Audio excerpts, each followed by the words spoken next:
ሰላም እንኳን በደህና መጣችሁ። ዛሬ በጣም በሚገርም ርዕስ ላይ ነው የምንወያየው። እስቲ አስቡት፣ በመጽሐፍ ቅዱስ ውስጥ በጣም ታዋቂ ከሚባሉት ታሪኮች አራቱን በድብቅ የሚያገናኝ አንድ አስገራሚ ምሳሌ ወይም ስርዓት አለ ብልስ። እመኑኝ፣ ይህንን ግንኙነት ስታዩት በጣም ነው የምትደመሙት። እንግዲያው ዋናው ጥያቄ ይሄ ነው። እንዴት ነው አስርቱ ትእዛዛት፣ የተከለከለችው ፍሬ እና የክርስቶስ ፈተና፣ እነዚህ በግልጽ የተለያዩ የሚመስሉ ክስተቶች እንዴት አንድ ወጥ ታሪክ ሊሆኑ ቻሉ? በቃ ዛሬ የምንፈታው እንቆቅልሽ ይሄንን ነው። ይህንን አስደናቂ የመጽሐፍ ቅዱስ ምስጢር አብረን እንፈታዋለን። የነገሩ ሁሉ መሠረት ይሄ ነው።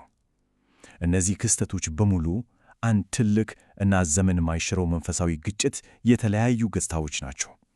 ልክ ከዘፍጥረት እስከ ራእይ ድረስ ደጋግሞ የሚመጣ አንድ ወጥ የሆነ የታማኝነት ፈተና አለ ብለን እናስብ። ነገሩም የምንረዳው በዚህ መልኩ ነው። እሺ፣ እንግዲያው በቀጥታ ወደ ጉዳዩ እንግባ። የመጀመሪያው ትእዛዝ ላይ እናተኩር።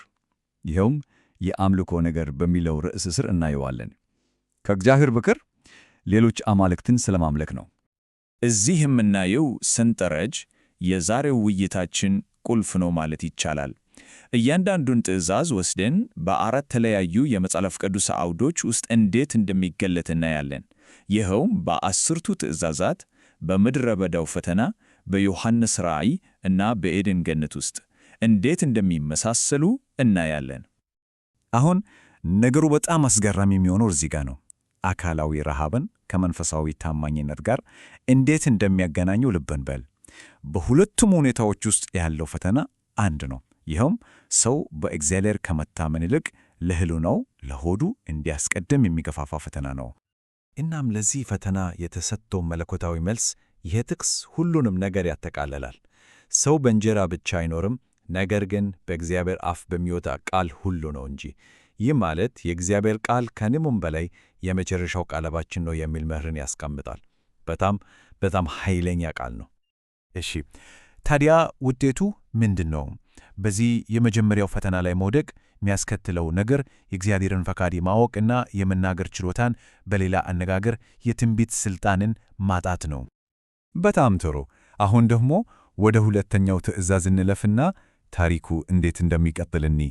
እዚህ ላይ ትኩረታችን የሚሆነው በጣዖት አምልኮ ማለትም የተቀረጹ ምስሎችን በማምለክ ላይ ነው። ይሄኛው ሰንጠረዥም እንደሚያሳየው ዋናው ጭብጥ አንድ ነው፤ ከእግዚአብሔር ውጭ ለሆነ ነገር መስገድ። አስታውሱ፣ ሰይጣን በምድረ በዳ ለኢየሱስ የዓለምን መንግሥታት ሁሉ አሳይቶ ብትስገድልኝ ይህን ሁሉ እሰጣለሁ ብሎት ነበር። ነገሩ ሁሉ ለሥልጣን ወይም ለጊዜያዊ ደስታ የሚደረግ ነው። ይሄ እንግዲህ የጣዖት አምልኮን ዋና ፍሬ ነገር ቁልጭ አድርጎ ያሳያል። እሱም ምንድን ነው? ከመለኮታዊው ሥልጣን ይልቅ ምድራዊ ክብርን ወይም በቀላሉ ዓይንን የሚስብን ነገር መመኘት ነው። እዚህ ላይ ደግሞ ነገሩ ከራእይ መጽሐፍ ጋር በጥሩ ሁኔታ ይገናኛል። በራእይ ላይ ለአውሬውና ለምስሉ መስገድ የመጨረሻው የጣዖት አምልኮ ድርጊት እንደሆነና በጣም ከባድ የሆነ መዘዝ እንዳለው እናያለን። ስለዚህ ዋናው ነጥብ ግልጽ ነው።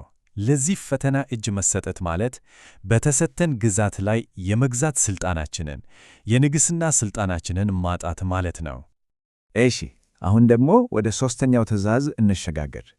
ይሄኛው ደግሞ ከእግዚአብሔር ስም ጋር የተያያዘ ነው። ስሙን በከንቱ መጥራት ወይም እንደ ቀላል ነገር መቁጠር ማለት ምን ማለት እንደሆነ እንመለከታለን። እዚህ ላይ ያለው ተመሳሳይነት በጣም ወሳኝ ነው። ነገሩ ዝም ብሎ ስምን መሳደብ ብቻ አይደለም። ከዛ ይልቅ የእግዚአብሔርን ባሕሪና ኃይል በተሳሳተ መንገድ መግለጽ፣ በቀጥታ የእግዚአብሔርን ማንነት ማዛባት ማለት ነው። ምንጩ ስድብን ወይም ቻምላም የሚለውን ቃል የሚገልጸው በዚህ መንገድ ነው። ይህም መለኮታዊ ክብርን ወይም ኃጢአትን ይቅር የማለት ሥልጣንን የኔ ነው ብሎ መናገር ነው። ይሄ ደግሞ ለእግዚአብሔር ብቻ የተጠበቀ ነው። ይህንንም በራእይ ካለው አውሬና በኤድን ከነበረው የእባቡ ተስፋ ጋር ያገናኛለሁ። ይህ የትዕቢትን ፈተና በደንብ ያሳያል። በአንድ በኩል ከቤተ መቅደስ ላይ ዘለህ እግዚአብሔርን ፍትን የሚል ፈተና አለ፣ የራስን አስፈላጊነት ለማሳየት። በሌላ በኩል ደግሞ ጥበብን ለማግኘት የሚያጓጓ በሚል እንደ እግዚአብሔር ለመሆን የተከለከለውን እውቀት መፈለግ አለ። ሁለቱም የትዕቢት መገለጫዎች ናቸው። የዚህ ውድቀት ውጤቱ ምንድን ነው? ልክ እንደ ካህን ወደ እግዚአብሔር የመቅረብ መብትና ችሎታን ማጣት ነው። ለምን? ምክንያቱም ጥፋተኛው ሰው ስድብን ፈጽሟል፣ የእግዚአብሔርን ቦታ ለመውሰድ ሞክሯል ማለት ነው። እሺ፣ አሁን የዚህን አስደናቂ ምሳሌን የመጨረሻ ክፍል ላይ ደርሰናል። አራተኛውን ትእዛዝና ከመጨረሻው የዕረፍት ተስፋ ጋር ያለውን አስገራሚ ግንኙነት እንመለከታለን። ይሄው የመጨረሻው ትይዩያችን ነው። እዚህ ላይ ሰንበት እንዴት በመጽሐፍ ቅዱስ ውስጥ ከተገባው ዘላለማዊ የዕረፍት ተስፋ ጋር እንደሚገናኝ እናያለን። እዚህ ላይ ያለው ሐሳብ ይሄ ነው። ለእግዚአብሔር የዕረፍት ዕቅድ ትልቁ ስጋት ሕግ አልባነት ነው። አውሬው ዘመናትና ሕግን ለመለወጥ ይሞክራል። አስቡት እስቲ፣ ኃጢአተኞች ለዘላለም በሚኖሩበት ዓለም ውስጥ እውነተኛ ዕረፍት ሊኖር ይችላል? አይችልም።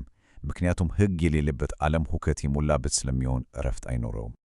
ነገር ግን ይህ ጥቅስ እንደ አንድ ትልቅ ማረጋገጫ ሆኖ ቀርቧል። የእግዚአብሔርን የዕረፍት ዕቅድ የሚቃወሙ ኃይሎች ልክ እንደ ታላቂቱ ባቢሎን እንደሚወድቁና የተስፋው ቃል እንደሚፈጸም ያረጋግጥልናል። እሺ፣ እስካሁን ያየናቸውን ነጥቦች በሙሉ አሁን አንድ ላይ እናምጣቸው። አራቱንም ምሳሌዎች በማጣመር በውስጣቸው ያለውን አንድ ወጥ መልእክት ስኔ እናም በመጠቀላለያ ነገሩ ሁሉ ተጠቅልሎ ሲመጣ እዚህ ላይ ያርፋል። እነዚህ ያየናቸው የመጽሐፍ ቅዱስ ፈተናዎች በሙሉ በኤደን ገነት ውስጥ ለመጀመሪያ ጊዜ በታዩት በእነዚህ 3 መሠረታዊ ፈተናዎች ውስጥ ይጠቃለላሉ። እነሱም የሥጋ ምኞት፣ የዓይን አምሮት እና የሕይወት ትዕቢት ናቸው። እንግዲያው ይህንን ውይይት በአንድ ትልቅ ጥያቄ እንቋጨው። ይህ ዘላለማዊ የሆነ የፈተና ምሳሌ በዛሬው ዓለማችን ውስጥ በምን አይነት መልኩ እየታየ ነው ብለን እናስባለን? ይህ ሁላችንም በጥልቀት ልናስበት የሚገባ ጥያቄ ነው።